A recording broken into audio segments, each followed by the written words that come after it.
D'habitude, la médecine, ça ressemble beaucoup à de l'ingénierie classique, en fait. Ouais, c'est vrai. Genre, on fait une radiographie pour un os cassé, on voit une ligne blanche bien nette sur un écran noir et paf, on a un diagnostic binaire, c'est cassé ou ça ne l'est pas.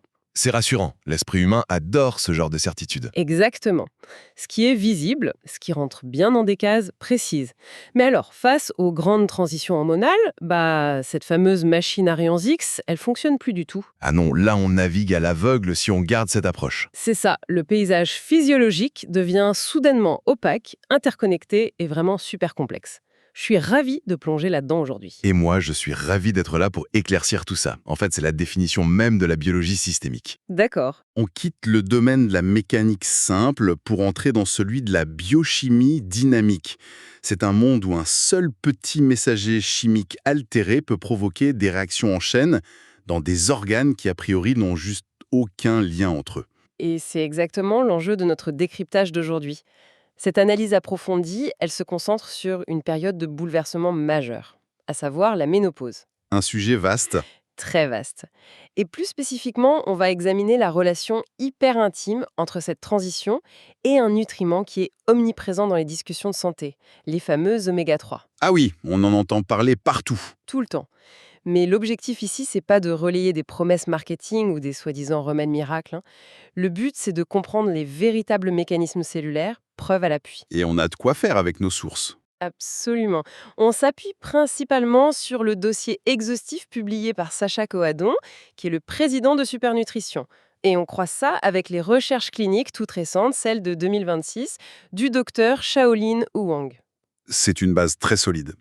Et la nécessité de cette exploration, elle vient vraiment de la saturation d'informations contradictoires sur le sujet. C'est clair qu'on s'y perd vite. Complètement. C'est pour ça qu'il est fondamental de fournir une grille de lecture scientifique rigoureuse. Comprendre l'action réelle d'un acide gras sur une membrane cellulaire ou sur l'inflammation, ça permet de dépasser tout le jargon médical. C'est un peu un raccourci vers la culture scientifique. Voilà. L'idée, c'est d'offrir les clés nécessaires pour appréhender le métabolisme, que ce soit pour soi-même d'ailleurs, ou pour accompagner une personne qui traverse cette phase. Bon, décortiquons tout ça. Avant même de parler de l'impact d'une huile de poisson ou d'un acide gras, je pense qu'il faut poser le décor. Oui, le contexte est crucial. Parce que pour comprendre la solution, il faut déjà comprendre le terrain sur lequel elle agit, non? Et ce terrain, c'est un organisme qui fait face à une chute drastique de ses hormones principales. Tout à fait. Le cœur du phénomène, il réside dans une baisse progressive, puis qui devient définitive, de la production d'œstrogènes et de progestérone par les ovaires. Et souvent, on résume ces hormones à la reproduction. Et c'est l'erreur la plus courante, on réduit ça à la fertilité. Mais en réalité, les récepteurs aux oestrogènes, ils sont présents dans presque tous les tissus du corps humain. Ce sont de véritables maîtres régulateurs. C'est-à-dire, ils agissent sur quoi concrètement? Ils dictent l'élasticité des vaisseaux sanguins, la densité du tissu osseux, la façon dont les réserves de graisse sont réparties. Ils gèrent même le thermostat interne du cerveau et la casse des neurotransmetteurs liés à l'humeur. Donc ça touche vraiment à tout. En lisant les documents, ça m'a fait penser à une analogie. C'est un peu comme un orchestre symphonique qui perdrait soudainement son chef d'orchestre en pleine représentation. Ah, c'est une excellente image. Les partitions sont toujours là, les musiciens sont sur scène, mais la synchronisation disparaît complètement. Ouais, chacun joue dans son point. C'est ça. La section des cuivres, par exemple, qui pourrait représenter la régulation de la température corporelle, elle se met à jouer beaucoup trop fort. Les fameuses bouffées de chaleur. L'action essaie désespérément de retrouver sa propre cadence. Ça qui crée une véritable cacophonie temporelle dans l'ensemble du métabolisme. Exactement. Et si on relie ça à la situation globale, on comprend immédiatement pourquoi la manifestation clinique de cette transition, elle varie si radicalement d'un individu à l'autre. Ah oui, parce qu'on réagit pas tous pareil face au chaos. C'est ça. Certains organismes possèdent ce qu'on appelle une flexibilité métabolique. Ça leur permet de retrouver une harmonie de substitution assez rapidement. D'accord, donc la transition se fait plus en douceur. Oui. Mais pour d'autres, la perte du chef d'orchestre installe un chaos prolongé. Et c'est là que les symptômes explosent.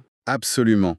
Ça se traduit par des vagues de chaleur intense, une sudation nocturne qui vient fragmenter le cycle du sommeil, une irritabilité à fleur de peau, ou encore ce phénomène très connu de brouillard mental. Cette sensation où la fluidité cognitive semble complètement compromise, quoi. Exactement. Ce qui nous amène à un point particulièrement frappant dans les recherches du docteur Wang de 2026.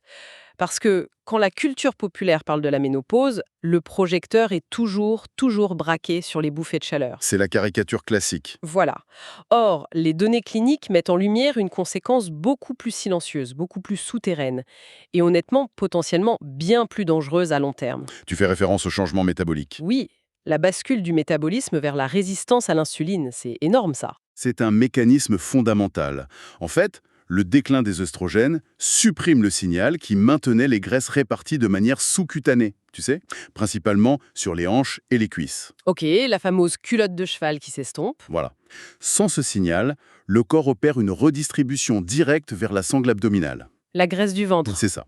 Et le problème, c'est que cette graisse viscérale, c'est pas un simple tissu de stockage inerte, c'est un organe endocrinien à part entière. Donc il produit ses propres substances chimiques. Oui, et il est extrêmement actif. Il sécrète en permanence des cytokines inflammatoires. Et ces molécules, elles vont interférer directement avec la façon dont les cellules musculaires et hépatiques réagissent à l'insuline. L'insuline, c'est bien l'hormone chargée de faire entrer le sucre dans les cellules, on est d'accord? Exactement. C'est la clé qui ouvre la porte de la cellule. Donc si je comprends bien, avec cette inflammation constante, les cellules deviennent un peu sourdes au message de l'insuline. La clé marche plus. C'est la définition même de la résistance à l'insuline. Et du coup, le sucre reste bloqué dans le sang, le pancréas panique, il produit encore plus d'insuline pour forcer le passage. Et c'est le début d'un cercle vicieux métabolique infernal. Tout à fait. Et c'est précisément là que l'intervention des oméga-3 prend tout son sens quand on lit la littérature scientifique. Alors ça, il faut qu'on en parle. Parce que l'idée qu'une graisse puisse aider à réguler le métabolisme du sucre, c'est quand même hyper contre-intuitif au premier abord. Ça l'est. Mais ce qui est fascinant ici, c'est l'action microscopique et ciblée de ces acides gras, et plus particulièrement de l'EPA et du DHA. Ok, Ils agissent sur des récepteurs nucléaires très spécifiques qu'on appelle les PPAR. les PPR, c'est quoi exactement en langage simple? Il faut imaginer ces récepteurs PPR comme des interrupteurs, mais situés à l'intérieur même des cellules. D'accord, des petits boutons on-off. Voilà. Et lorsque les oméga-3 activent ces interrupteurs, ils envoient un signal direct à l'ADN pour moduler l'expression des gènes liés à l'inflammation et au métabolisme des lipides. Waouh! Donc on parle pas juste d'une histoire de graisser les rouages mécaniquement, il y a une véritable reprogrammation génétique transitoire qui s'opère pour calmer l'inflammation. C'est exactement ça, c'est de l'épigénétique en action. C'est fou. Le dossier de Quadon précise aussi que cette action modifie carrément l'architecture de la cellule pour l'aider à capter le glucose. Et là, le mécanisme est purement structurel. En gros, les membranes de toutes nos cellules sont composées d'une double couche de lipides. De gras donc. Oui. Si l'alimentation est saturée de mauvaise graisse, cette membrane, elle devient très rigide. Comme une carapace. C'est ça. Et les récepteurs à l'insuline qui sont incrustés dans cette membrane se retrouvent figés. Ils peinent énormément à capter le glucose. Ah, je vois. Mais en intégrant des oméga-3, qui sont des molécules très longues et extrêmement souples, la membrane retrouve une fluidité optimale. Et donc un récepteur à l'insuline situé sur une membrane qui est bien fluide, bien souple, il fonctionne infiniment mieux. Exactement. Les recherches du Dr Huang corroborent d'ailleurs ça très clairement. Des taux sanguins élevés en EPA et DHA sont statistiquement corrélés à une baisse de cette fameuse résistance à l'insuline. Alors attendez, parce qu'il y a un piège majeur à éviter ici. Lequel? En lisant ces conclusions sur l'amélioration du métabolisme et de la composition corporelle, le raccourci est vite trouvé pour ceux qui nous écoutent. Est-ce que tout ça valide le mythe marketing de la pilule magique pour perdre du poids à la cinquantaine? Alors ça, c'est une déduction erronée qu'il faut déconstruire, mais immédiatement. Je m'en doutais. Consommer des oméga-3 ne déclenche aucune perte de poids directe et ne fait fondre aucune réserve adipeuse. C'est pas un brûleur de graisse. Pas du tout. Leur rôle, c'est d'agir comme un bouclier métabolique, pas comme une potion amincissante. L'enjeu validé par les instances les plus rigoureuses, je pense notamment à l'EFSA, l'Autorité européenne de sécurité des aliments, Oui, qui est très strict. très stricte, eh bien cet enjeu, il concerne la protection cardiovasculaire. Et on comprend bien pourquoi cette protection, elle devient une urgence physiologique à la ménopause, puisque la chute des oestrogènes fait carrément disparaître la protection naturelle des parois artérielles. C'est le nœud du problème. Avant la ménopause, les œstrogènes favorisent la production d'oxyde nitrique. Ce qui sert à quoi? Ça permet de garder les vaisseaux sanguins bien dilatés et très souples. Mais sans eux, le risque de rigidité artérielle et donc d'hypertension grimpe en flèche. Et c'est là que nos fameux acides gras interviennent. L'apport thérapeutique en EPA et DHA y prend le relais d'une certaine manière. C'est ça. Ces acides gras vont maintenir une fonction cardiaque normale, ils réduisent le taux de triglycérides dans le sang et abaissent la pression artérielle. Tout ça en préservant l'élasticité de la couche interne des vaisseaux, l'endothélium. Exactement, donc on est bien sur la préservation de l'intégrité de la machinerie vitale, on n'est pas là pour modifier un chiffre sur une balance. Très clair, donc la machinerie interne, le cœur, les vaisseaux, c'est sécurisé. Voilà. Mais si le moteur et les tuyauteries fonctionnent, il faut quand même s'occuper du poste de pilotage, hein, parce que la transition hormonale, elle frappe de plein fouet la cognition, l'humeur et le confort au quotidien. C'est souvent le plus difficile à vivre. Et c'est là que ça devient vraiment intéressant. L'analyse de nos sources révèle une distinction cruciale entre les différents types d'oméga 3. Parce que le grand public, on parle toujours d'oméga 3 comme d'un gros bloc monolithique. Comme si c'était une seule molécule. Voilà. Mais les données cliniques, elles séparent très nettement les fonctions de l'EPA et du DHA. Il y a une vraie division du travail. Cette dichotomie, elle est fondamentale en micronutrition. Commençons par l'EPA, l'acide eicosapentaenoïque. À vos souhaits? Oui, c'est imprononçable. L'EPA, il agit principalement comme un puissant modulateur de l'inflammation systémique, y compris ce qu'on appelle la neuroinflammation. Donc l'inflammation dans le cerveau lui-même. Tout à fait. Et en calmant cette inflammation cérébrale, l'EPA facilite grandement la synthèse et la transmission de deux neurotransmetteurs clés, la sérotonine et la dopamine. C'est vraiment l'architecte de l'humeur, quoi. C'est exactement le terme. C'est essentiel pour lisser les pics d'irritabilité et contrer les états dépressifs qui accompagnent super souvent les fluctuations hormonales de cette période. Et donc, pendant que l'EPA gère la chimie de l'humeur, les humeurs en dents de scie, le DHA, lui, il semble avoir un rôle beaucoup plus matériel, plus physique dans le cerveau, d'après les dossiers. Oui, le DHA, ou acide docosahexaénoïque. Toujours aussi imprononciable. C'est ça. Lui, c'est un vrai bâtisseur structurel. Il faut savoir que le cerveau est composé à près de 60% de graisse. 60%, c'est énorme! Et le DHA y est massivement majoritaire. Il s'intègre directement dans la gaine de myéline. C'est l'enveloppe protectrice des neurones, c'est ça? Celle qui assure la vitesse de l'influx nerveux. Exactement. C'est comme la gaine d'un câble électrique. Maintenir des niveaux optimaux de DHA, ça permet de soutenir la plasticité synaptique, la mémoire à court terme et la concentration. Ce qui offre donc une réponse super directe à ce brouillard mental dont on parlait, qui est si souvent décrit lors de la ménopause. C'est son rôle principal à ce niveau-là. Du coup, la logique voudrait que ces acides gras, s'ils font tout ça, ils règlent aussi le symptôme le plus célèbre, on y revient, Ouais. les fameuses bouffées de chaleur.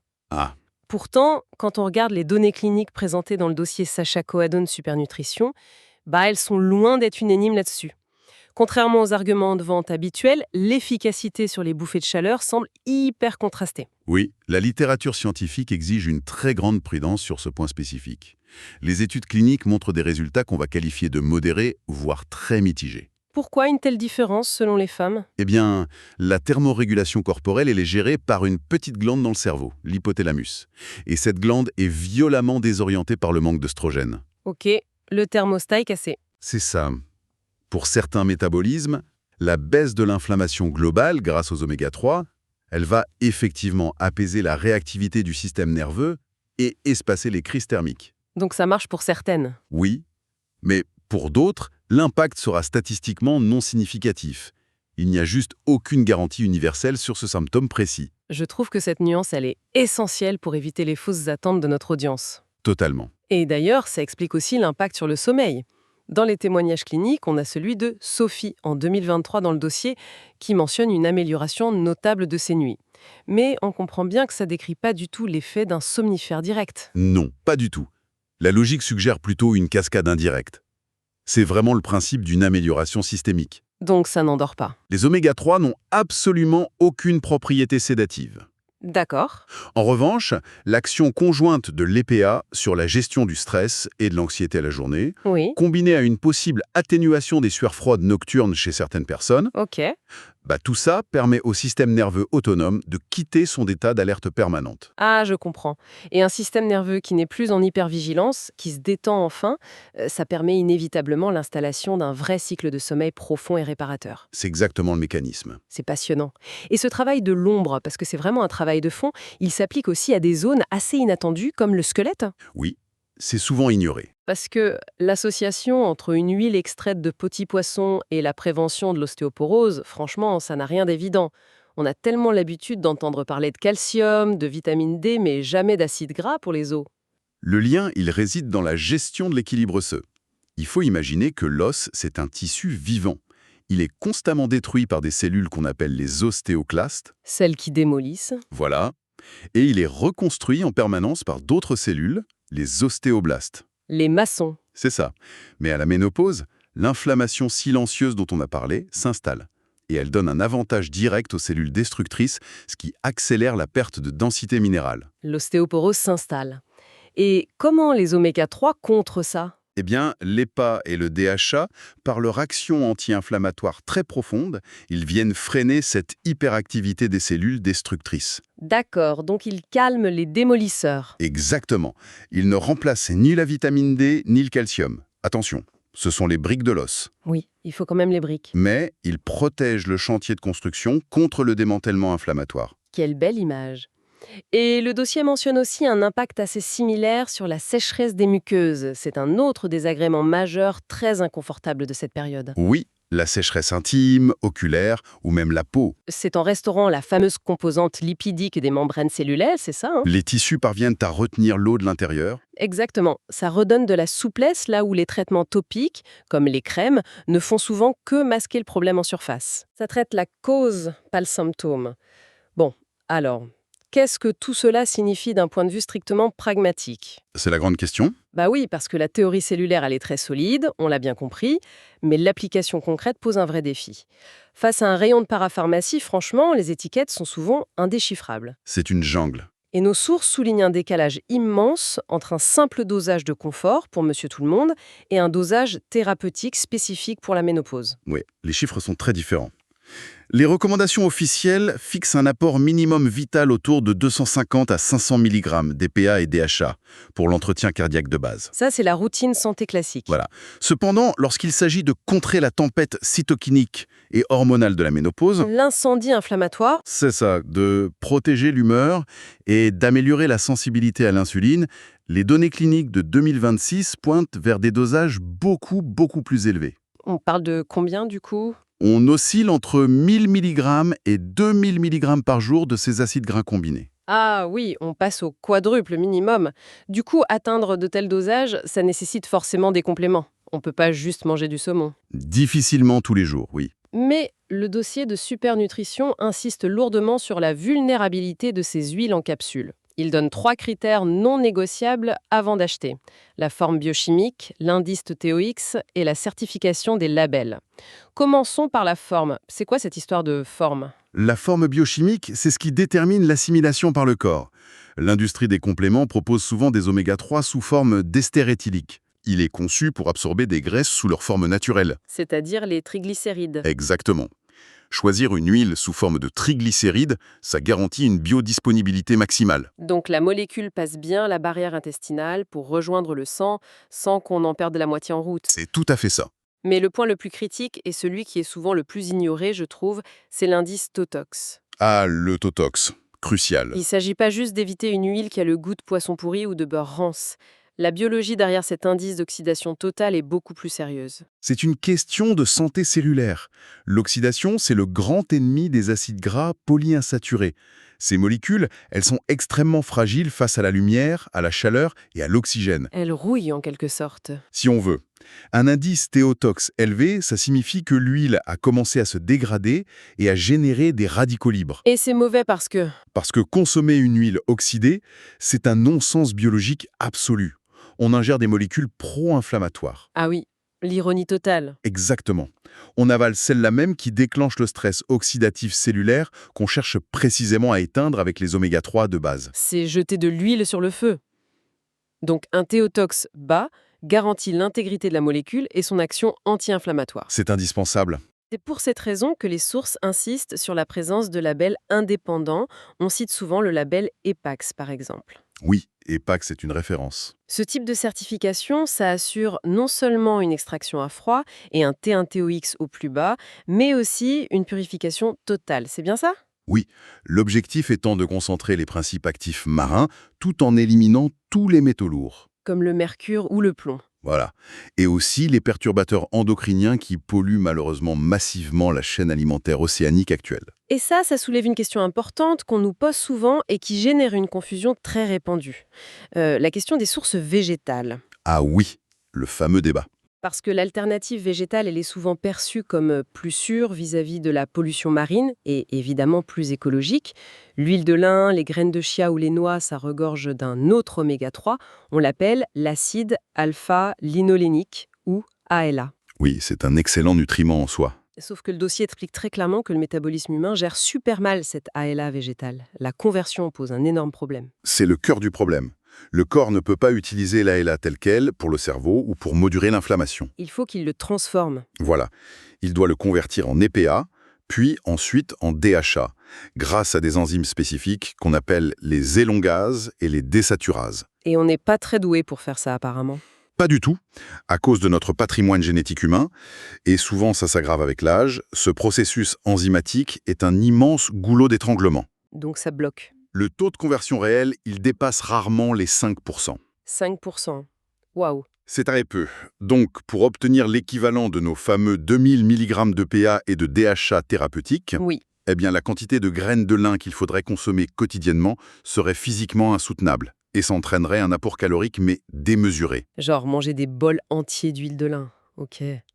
Donc les sources marines restent vraiment incontournables pour une action thérapeutique. Malheureusement ou heureusement, oui, Que ce soit via la consommation de petits poissons gras, comme les sardines ou les maquereaux, plusieurs fois par semaine, ou alors via une supplémentation hyper purifiée, c'est le consensus scientifique. mais alors sur le plan de la sécurité médicale.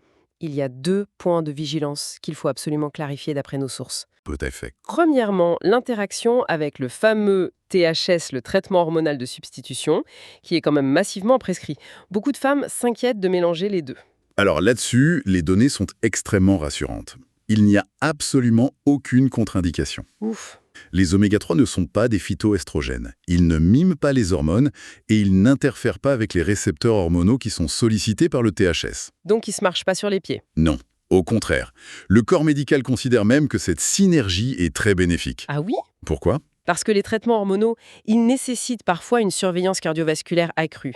Et l'action protectrice de l'EPA et du DHA sur l'endothélium artériel, ça offre une sécurité supplémentaire qui est très appréciable. D'accord, donc c'est plutôt un combo gagnant. Le deuxième point de vigilance, par contre, il concerne la notion de surdosage. Ah oui, attention à ça. Parce que la logique populaire, c'est de se dire, bon, si une molécule est super bonne pour la santé, en prendre une quantité astronomique, ce sera encore mieux et plus rapide. La fameuse erreur du plus c'est mieux. Voilà. Pourtant, les limites fixées par les autorités sont très strictes sur les oméga 3. Et pour de bonnes raisons. Dépasser le seuil des 3 grammes, soit 3000 mg d'EPA et de DHA par jour, ça modifie fondamentalement la coagulation du sang. Ça le rend trop liquide. En gros, oui. Ces acides gras, ils agissent en réduisant l'agrégation plaquettaire. Donc, à dose thérapeutique normale, ça empêche la formation de caillots dangereux, ce qui est super pour le cœur. C'est ça. Mais à dose excessive, le sang se fluidifie trop, ça augmente sérieusement le risque d'hémorragie. C'est pas anodin du tout. Non. Sans compter les troubles digestifs chroniques qui peuvent apparaître avec de telles doses de lipides. Il est d'ailleurs hyper impératif de solliciter un avis médical si un traitement anticoagulant classique est déjà en cours, on est bien d'accord. Obligatoire, oui. L'approche doit rester mesurée et toujours encadrée par un professionnel si on a des pathologies. Bien sûr. Alors, si l'on rassemble toutes les pièces de ce puzzle physiologique hyper complexe qu'on a exploré aujourd'hui, Un peu puzzle. ouais, les oméga 3 ne sont ni une baguette magique pour effacer les bouffées de chaleur instantanément, on l'a vu, ni une pilule miracle pour relancer la perte de poids. Non, ce serait trop beau. Ce sont en réalité les véritables architectes de l'ombre du métabolisme. Ils opèrent silencieusement au cœur même des cellules pour restaurer la fluidité des membranes. Oui. Ils réhabilitent la sensibilité à l'insuline. Tout à fait. Ils consolident l'architecture neuronale face au brouillard mental grâce au fameux DHA. Ils apaisent les tempêtes émotionnelles via le PA. Et surtout, Et surtout, ils érigent un bouclier protecteur indispensable autour des vaisseaux sanguins et du squelette, pile au moment où les œstrogènes se retirent et laissent le corps un peu sans défense. cette synthèse, elle traduit parfaitement la différence entre le simple traitement d'urgence d'un symptôme visible en surface et la construction d'une véritable résilience de fond, à l'échelle tissulaire et cellulaire. C'est un changement de paradigme. Et ce qui m'amène inévitablement à une réflexion finale pour tous ceux qui nous écoutent, une perspective qui émerge hyper naturellement quand on relie la physiologie et la notion de temps. Je t'écoute. Les données qu'on a lues montrent qu'il faut 2 à 3 mois de prise régulière pour que ces acides gras s'intègrent pleinement à la double couche lipidique de nos cellules. C'est lent. Oui, le renouvellement cellulaire prend du temps. Sachant que la ménopause ne crée pas ex nihilo ces vulnérabilités, elle ne fait souvent que révéler brutalement des failles métaboliques qui étaient installées depuis des années. C'est le révélateur. Eh bien, la question l'anticipation se pose sévèrement.